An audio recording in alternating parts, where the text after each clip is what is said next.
Bonjour Monsieur Nishimura, Bonjour. vous êtes linguiste et qui plus est disciple du professeur Claude Agege.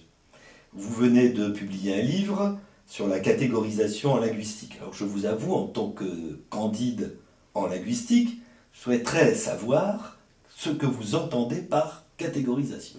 Alors, en français, par exemple, on a le mot chanter, c'est un verbe. On a le mot heureux, c'est un adjectif. On a le mot train, c'est un nom. Mais on peut dire par rapport à la catégorie nominale du mot train, on peut aussi dire je suis en train de prendre mon train. Hmm. Avec cet exemple de mon train, on exprime la durée. Ce n'est pas un lexique, ce n'est pas un nom, c'est une partie de la grammaire. Donc on a modifié la nature de la catégorie de ce mot. On appelle ce phénomène la catégorisation, c'est-à-dire le changement de la catégorie.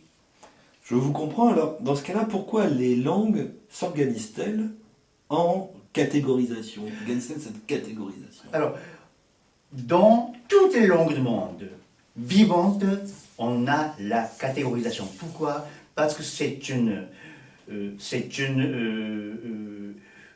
des raisons pour lesquelles les langues sont vivantes. Donc, tant que les langues sont vivantes, on change quelques éléments, la nature, catégorie de quelques éléments de la langue.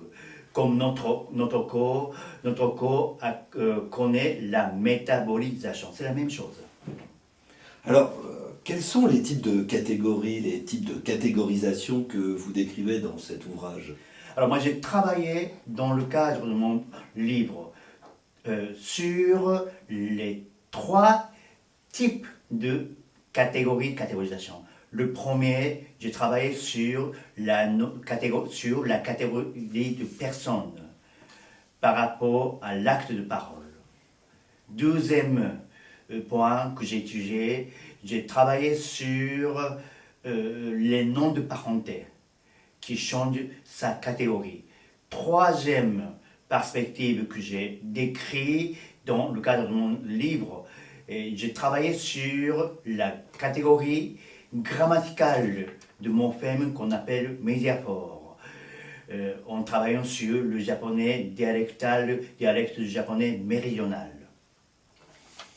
Je me souviens que dans un autre ouvrage que vous aviez publié en 2014, je crois que c'est La personne, le sujet appelant, vous avez beaucoup aussi travaillé sur la notion d'empathie comme notion psychosociale importante en linguistique. Alors cette notion, elle est reprise dans votre livre, dans votre présent livre. L'empathie, quel rôle lors du dialogue? Alors quels sont ses impacts sur la nature syntaxique et syntagmatique? Alors, l'empathie est un fait dans lequel le locuteur se met à la place de l'autre. Donc, je à moi, et il n'y a pas que ça, je à vous, je à toi. Donc, j'ai organisé un chapitre dans mon ouvrage La personne sous appelant Cogitas ergo sum, c'est-à-dire tu penses donc je suis. Alors, l'empathie est un fait donc, dans lequel on se met à la place de l'autre. Donc, à partir de là, j'ai considéré l'empathie comme un des paramètres importants de la catégorisation, c'est-à-dire le changement de la catégorie de première personne vers la deuxième personne.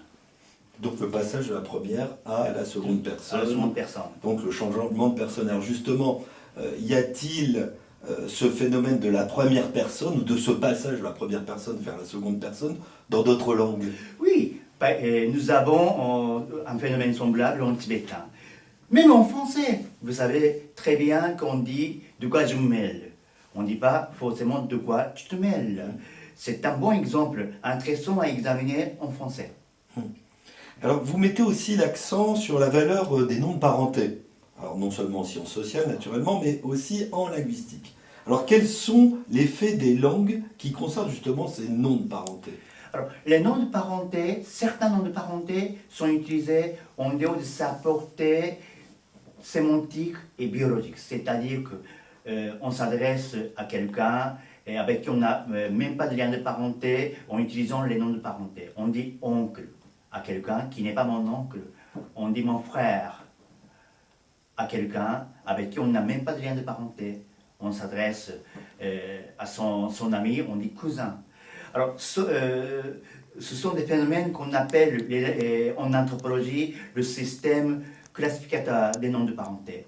Alors, en ce qui me concerne, moi, dans le cadre de mon livre, j'ai traité ce phénomène comme un paramètre important pour la catégorisation des noms de parenté, et qui peut même devenir les pronoms. On peut utiliser certains noms de parenté pronominalement, de la même façon qu'on utilise tu, bien vous, il, elle, éventuellement. Alors dans la troisième partie de votre ouvrage, vous abordez peut-être quelque chose, une notion qui vous est beaucoup plus proche, puisque je crois que vous êtes né dans l'île méridionale de Kyushu, au Japon, et vous avez justement vous travaillez justement la catégorisation grammaticale de deux morphèmes grammaticaux de ce japonais méridional. Alors, ce dialecte, que vous devez connaître un peu plus intimement d'ailleurs, ce dialecte, où est-il parlé au Japon actuellement?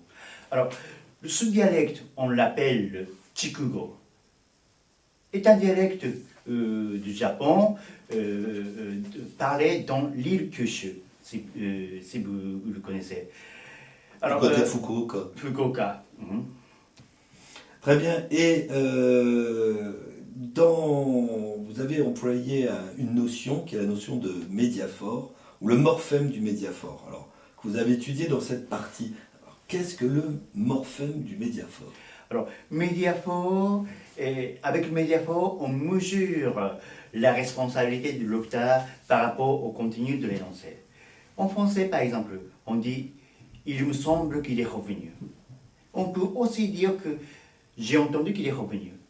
Dans le premier cas, c'est une inférence. Dans le deuxième cas, c'est un oui-dire. Mais quel que soit le cas, je ne suis pas responsable à propos du contenu de l'énoncé.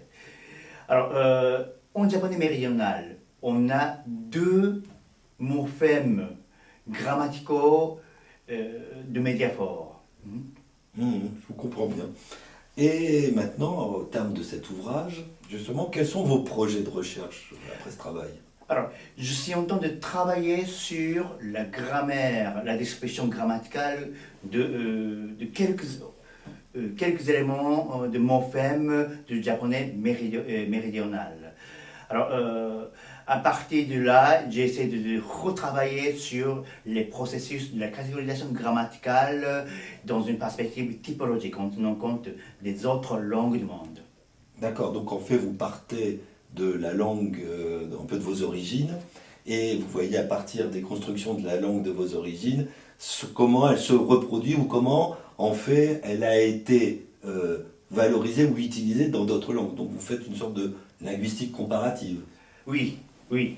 Alors, il n'y a pas que dans cet ouvrage que je suis en train de travailler, il n'y a pas que le japonais méridional. Donc, j'essaie de situer le japonais méridional d'abord par rapport au japonais standard, c'est-à-dire le japonais de la capitale. Non seulement cette comparaison, mais aussi il peut y avoir une comparaison du japonais et le groupe des langues japoniques par rapport aux autres langues du monde. Est-ce que cela signifie qu'il y aurait une sorte de d'irrédentisme linguistique au Japon? Justement, on perçoit justement le Japon et les Japonais comme quelque chose d'assez unifié, voire monolithique. Or, vous nous faites percevoir à travers vos différents ouvrages, et celui-ci particulièrement, une sorte d'irrédentisme linguistique japonais, c'est-à-dire qu'il existerait non pas un japonais, mais en fait des japonais, c'est-à-dire des cultures japonaises. En fait, c'est un point qui est mal connu en France. C'est-à-dire que l'étude dialectologique du japonais, des japonais, plusieurs formes de japonais qui existent, est un fait moins connu en France. Donc je voudrais d'abord mettre l'accent sur plusieurs formes du japonais. Et cette comparaison, je vais essayer de la situer dans une perspective typologique. D'accord. Ben, je crois que c'est extrêmement intéressant, ça va ouvrir de grandes perspectives pour votre public français, puisqu'en plus vous écrivez directement en français, donc on aura l'honneur et l'avantage de vous lire directement en français. Je vous remercie pour ces quelques réponses à nos questions et j'espère que nous pourrons nous retrouver d'ailleurs à la publication de votre prochain livre. Merci.